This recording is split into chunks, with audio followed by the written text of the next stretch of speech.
Well, thank you, Russ, for that very kind introduction. I more than reciprocate the things you've said about me in your direction. I've been involved with the church for a long time and often started worship by saying the Lord is here. But the great thing about Russ now is that you can always say the Lord is here. And it's a real honour and pleasure to be with you. Chris Russell is also a very good friend of mine, and you'll be in very good hands in the years to come. I can be absolutely confident of that.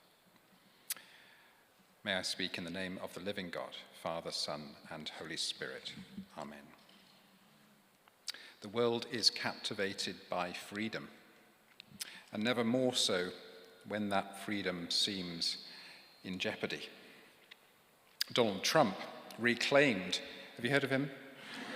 Reclaimed the American presidency by telling a story that American greatness had been stolen by politically correct elites and racial, ethnic, and religious others. The Brexit campaign won the day by lamenting that British sovereignty had been stolen by European bureaucrats and manipulated by profiteering citizens of nowhere. We were made for freedom, so the story goes, but are constantly in danger of being enslaved. At Christmas 1989, as Eastern Europe began to unravel, and just after the death of President Ceausescu, a BBC journalist toured Romania, searching for someone who spoke English well enough to be interviewed. Finally, he found a woman who in 12 words expressed not just the mood of the time, but the whole human condition. We have freedom, but we don't know what to do with it. The story of Holy Week is about a people's search for freedom and their failure to know how to use it. When Paul is writing to the church in Galatia, in the center of modern Turkey, 15 years after the death and resurrection of Jesus, he's dealing with the same question. How are we to keep our freedom and not simply lapse into another kind of slavery? He gives examples of the kinds of obsessions people commonly fall into: alcohol, sexual desire, envy, personal enmity, indulgent escapism, rivalry, and ambition. What these all have in common is that they begin, seem, and eventually feel like good and free things, but end up consuming us. Paul wants us to be truly free. The 2009 film, My Sister's Keeper, also a 2004 book by Jodi Picoult, is a modern parable. It tells how easy it is to fall into slavery and where freedom can be found. Sarah and Brian have 2 children, Kate and Jessie. Their daughter Kate develops leukemia, aged 4. Her parents are told the only hope is for them to conceive by in vitro fertilization a sister for Kate who can donate organs, blood, and tissue to keep her alive. And so baby Anna is born. When Kate is 15, her kidneys fail, and the time has come for 11-year-old Anna to donate one of her vital organs. But to her parents' horror, Anna refuses. When her parents express dismay and she realizes her mother will go ahead and force her to have her kidney removed against her will, Anna hires a lawyer and asserts her rights to her own body on the grounds of medical emancipation. Her mother, Sarah, who is herself a lawyer, is dismayed by Anna's selfishness and bewildered that her fanatical efforts over the previous 11 years to keep Kate alive are set to be thwarted. But her husband, Brian, can see that they've spent the last 11 years using Anna like a garage mechanic uses an old car for body parts and fuel to help her sister, to the point that Anna's future life will be curtailed. Sooner or later, there has to be a limit. Anna is not just a means toward her sister's survival. she has to be allowed to live her own life. As the story reaches an impasse, one wonders how a family where mother and daughter are taking each other to court can possibly function in a caring way, and how young Anna can maintain a loving relationship with her dying sister when she's made clear she's not prepared to do the one thing that can keep her sister alive. All the tensions in the family boil over when the dying Kate asks to clear out of the hospital and go to the beach one last time. It's a statement that she knows her life is over, and she wants to be with her family to create one last memory. But her mother, Sarah, is having none of it. Still determined to work for recovery, Sarah loses all control and rails against the idea, to the point where Brian threatens her with divorce if she won't be part of this last family outing. Later that day, Sarah sees sense and comes to join in the expedition. The family then have the kind of slow-motion perfect day at the beach that only Californian nuclear families have in the movies. But the momentous day in court nonetheless comes, and Sarah gets to cross-examine her own daughter Anna at the witness stand about why Anna won't give up a kidney to save her sister's life. Anna's answers ring increasingly hollow. There's no question her mother is turning into a harridan, but she does have a point. Why wouldn't you constrict your own life to save your beloved sister? Anna's refusal does seem to be uncharacteristically and inexplicably selfish. Finally, Jesse, the silent, suffering presence in the story, stands up in the courtroom and demands that his young sister finally tell the truth. And the transformative truth that no one, not campaigning mother or sympathetic father or gripped audience, is ready to hear, but that all three children already know, is this: refusing the operation was not Anna's wish, it was Kate's. Kate has been trying to tell her mother that she'd realized it was time to die, but her mother couldn't hear it. So the only way was to persuade Anna to refuse to give up her kidney on contrived grounds and so bring about a crisis in which her mother would finally get the message. At last seeing reason, Sarah, finally at peace with both of her daughters, leaves the courtroom and lies down in the hospital bed beside Kate, who dies later the same day. The story is a study in the contrast between being with and working for. Sarah's passionate commitment to the necessity of working for Kate obliterates any understanding of her dying child's best interests. She's unable to be with Kate except at the beach when she's faced the experience of losing her whole family, and in Kate's dying moments, when Sarah has finally realized that she doesn't even have Kate's support in her passionate campaign. Sarah, meanwhile, loses all ability to be with her family as she becomes enslaved to the cause of saving Kate. 11-year-old Anna does work for her sister Kate by lying and saying she has no desire to donate her kidney, and even suing her parents. But Anna's working for is fundamentally grounded in her deep and lifelong being with Kate, and is only entered into reluctantly and as a last resort. You can even see Anna's working for Kate as a drastic way of enabling the whole family to be with each other, because the only way for the family to be with one another is for Sarah to cease her obsessive pursuit of Kate's recovery and simply enjoy the time they have left together.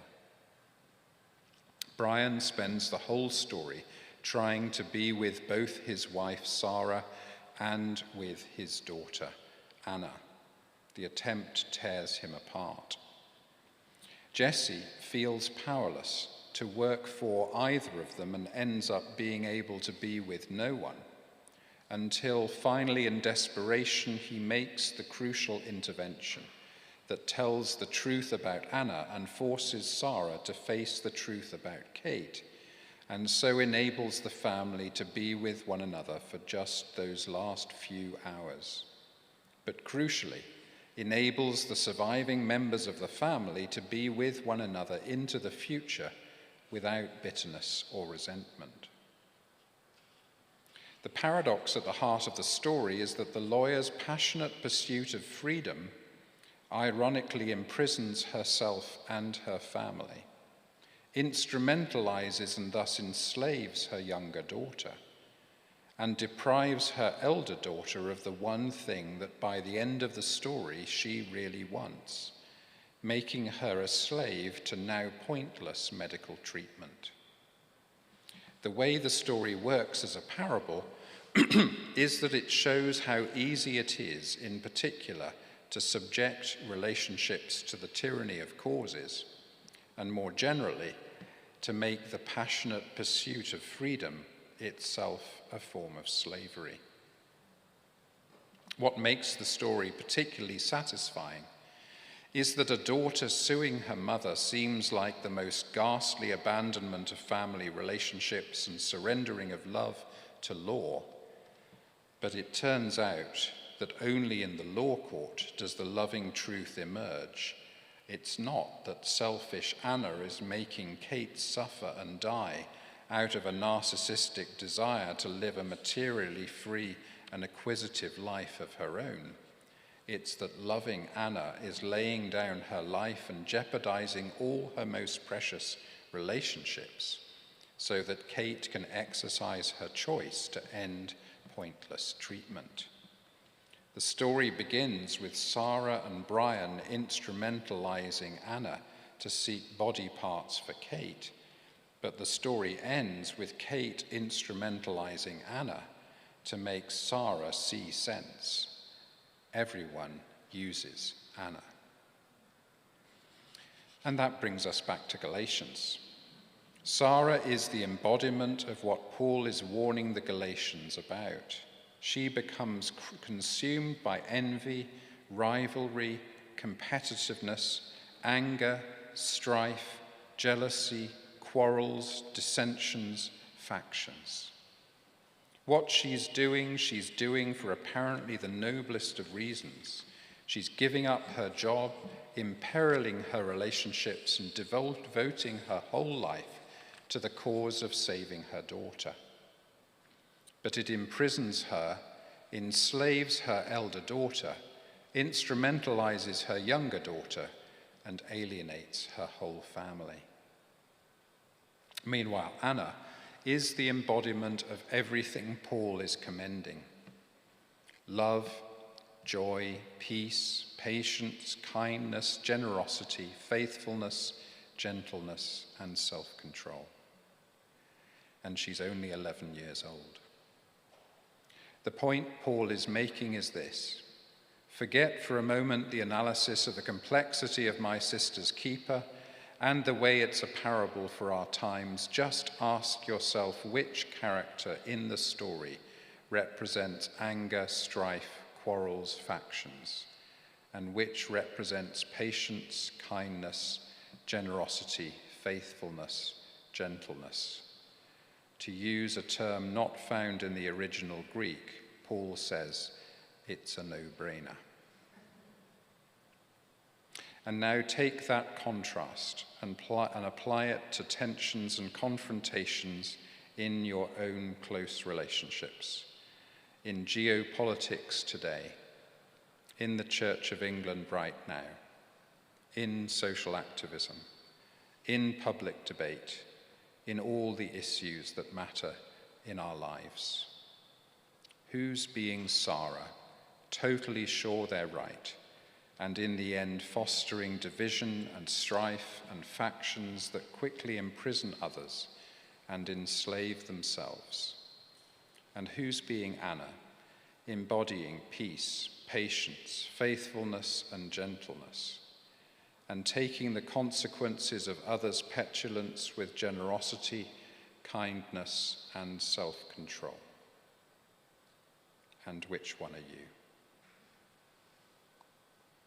And this is where we realize Galatians isn't about a tiny church in the middle of Asia Minor 2,000 years ago.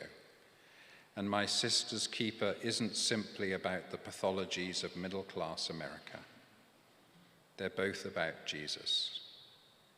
The forces that put Jesus to death were envy, strife, faction, anger. The perpetrators were not bad people. They were like Sarah, consumed by passions and convictions that enslaved them and those around them. In the face of those enslaving forces, Jesus responded like Anna with love, joy, peace, kindness. And like Anna, he paid the price of the one who showed and lived the truth. Freedom isn't a perfect, unassailable state we attain after passionate campaigning and willful struggle. It's an experience we can attain right now by living like Jesus in the face of enslaving temptations with patience, gentleness, and generosity, just as he does through Holy Week to the cross. Then we may call our lives and the life of this community a parable for our times.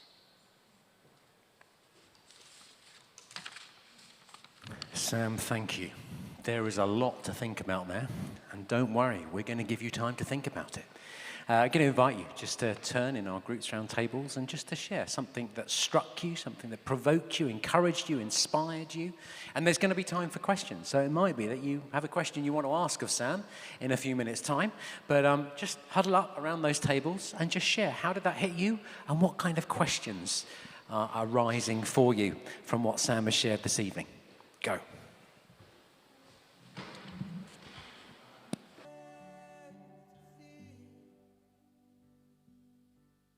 Excellent. Well, you're going to get a bit more chance to talk in those groups, and we're going to be coming for some questions in a minute.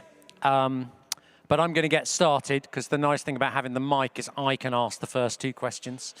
And so, Sam, there two things strike me that I thought would be really good to hear from you. You touched on something. Some people in the audience might have read some of your stuff, but at one point you talked about the difference about being with. One of the characters is willing to be with, and one of the characters is trying to work for.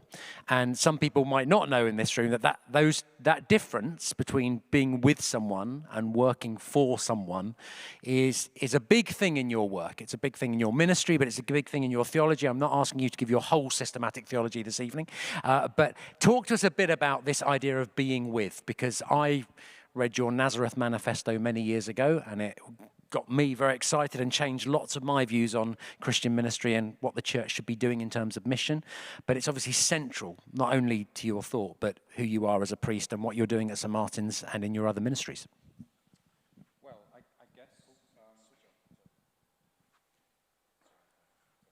I guess this started with mission, with approaches to mission. So if I can ask you to imagine my context in Trafalgar Square. You're walking across Trafalgar Square and you see a person experiencing homelessness. And there's basically four things you can do, provided you care about their situation.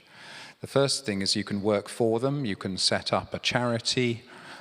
You can provide beds and day center and support into employment and housing. The second thing you can do is work with them. You can get together all the local businesses, local authorities, churches, civil society groups, and you can talk together with homeless people in the room and about how to resolve the issues and frustrations. The third thing is you can be with them. You can sit down, have a cup of coffee, talk about what's gone wrong at Manchester United, who the next manager ought to be, because this guy's not going to last very much longer than the last guy. And the fourth thing you can do is to be for them. You can go on the X, you can Blue Sky or whatever you go on, and you can denounce people who use the word the homeless, because you ought to talk about those experiencing homelessness. How can people be so insensitive? And you can just tirade about how this government is no better than the last lot, and so on.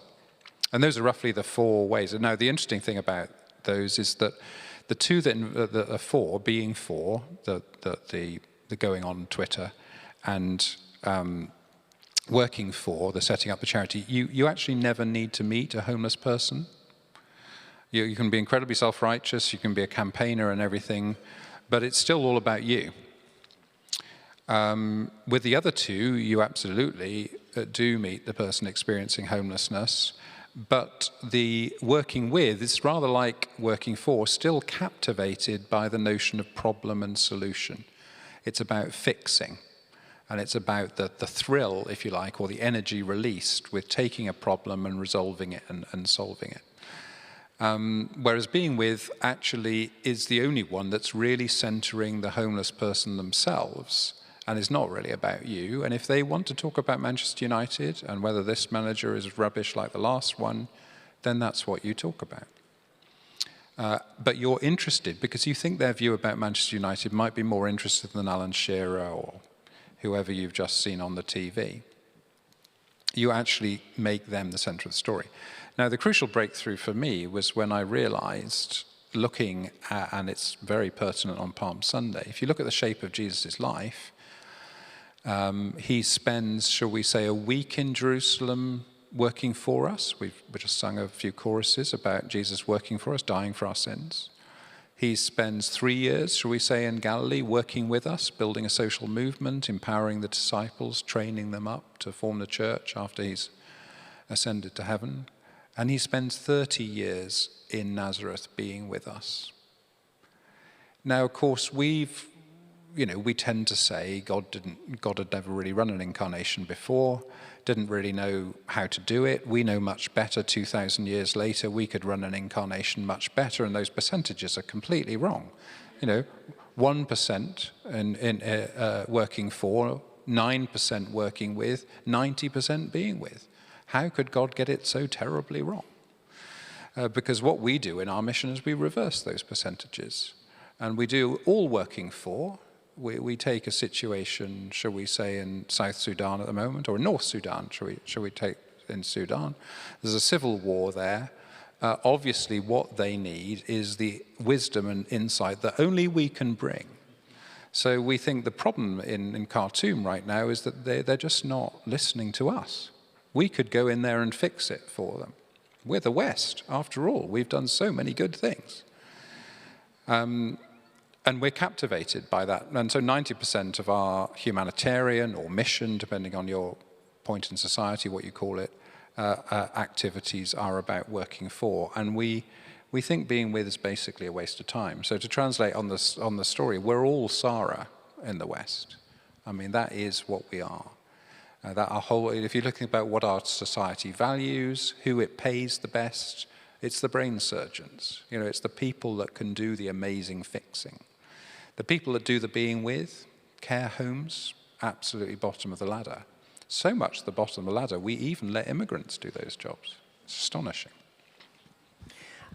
And in that case, that leads to a follow-up before we come to some questions from the groups out there.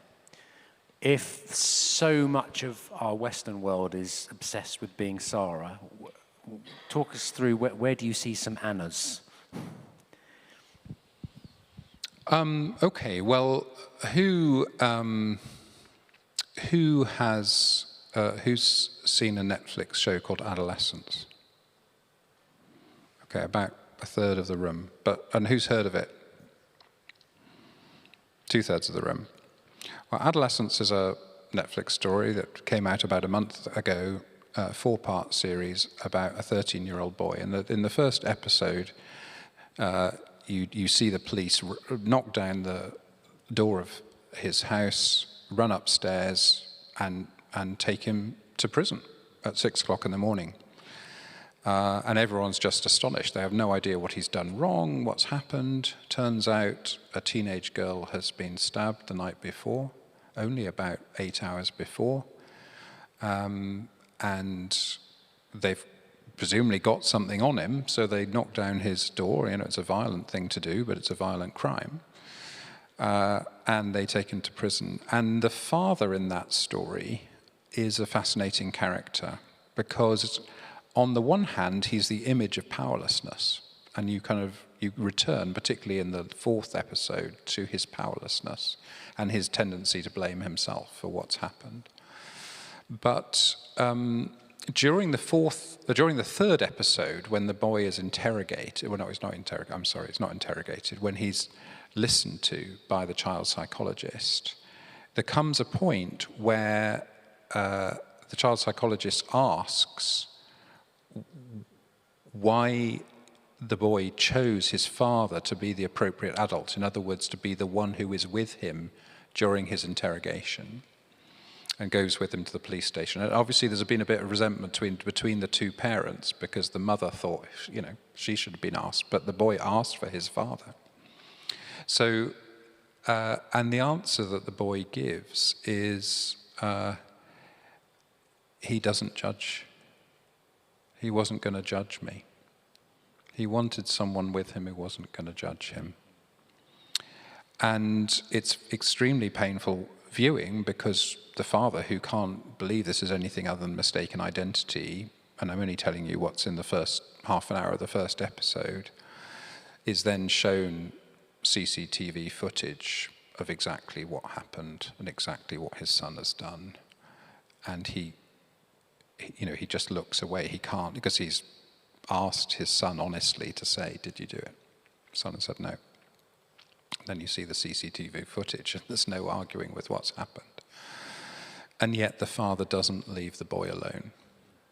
He stays with him. He doesn't judge. He is still his father. Whatever he's done, he is still his father. And the cost of that comes through in the last episode, when the remaining members of the family wrestle with the legacy of this situation as they approach the trial. And I think that father is a wonderful image of what with means. Wonderful. Right. We're going to take some questions. So I wondered if any groups, Emily, can I give you the mic? Is that all right? Sorry, we didn't think this bit through. We've only got 2 mics. Oh, yeah. So I wonder if any group out there has a question. We might take a couple and then let Sam answer a few. So who's got a question, either a group or just you've got a great question because you had a thought while Sam was speaking and you want to follow up with a question? Who's going to go first? Come on, be brave. Yes. Conan. Nice and close. So I was really struck, Sam, listening to you speak. I was reminded very strongly of an evening a few months ago when I went along to the constituency meeting of a well-known centre-left political party, which was everything you described. And everyone in that room should have been very happy. They just won an election. They were all on the same side. And yet the meeting descended very rapidly into all of the negative words that we just discussed: factions, strife, hatred, about very, very petty things. And it made me wonder, how can you work for a big cause, as all those people in that room presumably thought they were doing, a really difficult cause with lots of disagreements about how best to achieve it? How can you dedicate yourself to something really important and really difficult and not descend into all those things you mentioned? Great, that's question one. I'm going to take a few. So let's have someone else want to ask a question. Give me a shout, put a hand up. Go on, someone be brave. Yes, thanks, Fee. Potentially building on that one, but I'm always struck between how do you get the balance. So I get the homeless picture, how can you help the homeless people, and I definitely ear towards setting up the charity and doing all that stuff. But is there a place for both in the world, or is it that's just going to be with them? So let's start with those two. So firstly, you've got that element of obviously that challenge of being in the political party, and how do you not get just drawn into that? Presumably we're just not going to go and set up a Christian political party and do it the right way and not engage with the mainstream politics. And then Fee's point also, I mean, you're at St Martin in the Field, so I heard what you said there, but obviously you do homeless service nurses and give people a bed for the night and help them into work. So you do for and with there. So talk about how we don't get drawn in, but also how we catch the balance of for and with. Okay, well, both of these are questions very close to my heart. So let's look at the first one about a centre-left political party. Other parties are available. As I understand it, there are three ways you can do justice in the world. Way number one is you can work with the system. You can become an MP. You can go into the civil service. You can do a host of jobs, often government-funded jobs, and you can basically say, well, if you really want to get stuff done, you know, you can't make an omelette without breaking eggs. You've got to get yourself involved. Option two is to protest against the system, become a barrister, take up miscarriages of justice, go on marches, lie down on motorways in front of anything that involves oil, and do a lot of denouncing. That can be very frustrating, but of course you do know that boycotts played a significant role in ending apartheid, and you can believe, although you might not be right, that jumping in front of horses brought women the vote. So there's a place for it. The third option is to set up an institution of your own, or to join another institution that isn't trying to exert political power, but is trying to set an example of what good looks like. And the key to that kind of institution is that the means and the ends are practically identical. So it's a little bit idealistic, perhaps, but you're constantly trying to ensure that you practice what you preach. The thing about a certain centre-left political party, I can't possibly think of which one we're talking about, is that in a room like you were in the other day, or 6 or 9 months ago, you have people have each of those three views about what that party is really called to be. So you've got the pragmatists, like a leader and a person who does a lot of finance in that party, can't remember their names, who are basically number ones. They're basically saying, you have to give up some of your principles, you have to break a few eggs. You've got people who think that the DNA of that political party is protest, and have often come into that party through being lobbyists for different charities and pressure groups. And that has been their political education, and that is still their DNA, and they do remember a great leader, not even 10 years ago, who was completely of that spirit and found a way, more or less, to take up that view, even as leader of the opposition. But seemed to be unelectable as prime minister because the country didn't really believe that you could be a prime minister who was a number two. And then some people are purists and number threes who are constantly going back to points of order and looking at the terms of reference and the constitution of that political party, saying we're not adhering to this, and we took the wrong turning in 1994 when someone changed the constitution, and we did the wrong thing in 2003 when we should never have been in the business of invading other country, etc. Do you see what I mean? So I think that's real. I mean, I've in a sense made my choices. I've gone down the number three route, and I've spent the last 20 odd years leading institutions and trying to make them an example to others. Other people can judge whether or not I've had much success in that. Other people in this church tonight will have made other choices about where they felt their calling lay. But that's what I think is going on, and I think all three choices have, the problem with the first one is selling out. The problem with the second one is self-righteousness. And the problem with the third one is not actually making a significant difference to the world. So, you take your choices, they've all got downsides. But my suggestion is choose one and stick with it. So on the other one, well, I need my dentist.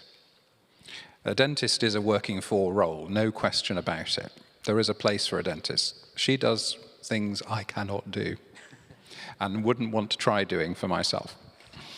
However, she has a rather nasty habit of saying, "Have we been flossing?" I don't know if all dentists say things like this, or perhaps other people here do a lot of more flossing than some other people here. What she's doing by doing that is moving from working for to working with. My dentist also has a habit of telling me a lot about her husband, because she is a Hindu and she met her husband on a tube line who is a Muslim. And she comes from the Indian subcontinent by heritage, and obviously caused huge ructions in her family by marrying a Muslim. And she talks to me about faith and about the difference in their faith and the difference in my faith, because she knows I occasionally turn up dressed like this. And there's quite a lot of being with, in fact, possibly to the neglect of my teeth. But I do a pretty good job of neglecting them anyway, so I can't really blame her for that. So I think in that relationship, you have an element of all three. The point for me is not which is the most important one. It's what technically is called a teleological point. What is the goal of this relationship? If it is eventually destined towards being with, then sure, some working for, let's take a special occasion.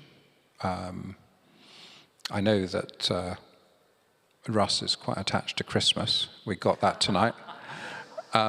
Think about Christmas dinner. Okay, Christmas dinner should be about being with.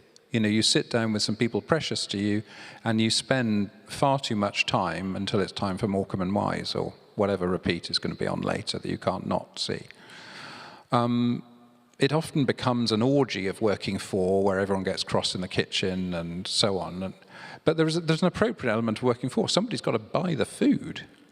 Someone's got to cook it. The problem only comes if the cooking becomes the only thing that Christmas dinner is about. Getting up at 5 in the morning to put the turkey in gives you a right to be in an incredibly bad mood with everybody for the rest of the day. And then everyone's got to obsequiously kneel and genuflect towards you for the rest of the day because that service of the rest of the family has been so amazing. And this, with a slight secret thing, that's actually what Christmas was all about, was saying that the person who cooked the turkey was the most important in the household. And likewise with the presents. The presents are a good excuse to celebrate one another, what it means to be with one another. If it's all about the presents, then it becomes totally dominated by working for. So I think a healthy set of household relationships or community relationships or church relationships has got that balance. And I think if you think about it, it's easy to talk about this here at the moment because you haven't got a vicar. But even with a vicar, the vicar mustn't get into a totally working for relationship. And I guess the most significant thing in all of that is I don't believe that God's relationship with us is fundamentally a working for. I think it's fundamentally about a being with. Because if you think about heaven, that's eternity, which is a good while. Don't get me wrong. I mean, it's a fair old while, eternity. 10 billion years have got nothing on eternity. There's not going to be any working for to do. My dear dentist, precious as she is, there's not going to be a lot of drilling for her. There's going to be a lot of chatting about your husband and your parents and how it's difficult in Hyderabad. Do you see what I mean? So the phrase I like to use is living God's future now. If we're living God's future now, then we're living today the reality we're going to share with God and the wider creation and one another forever. My suggestion is we get cracking on that project now, and that's basically a being with project.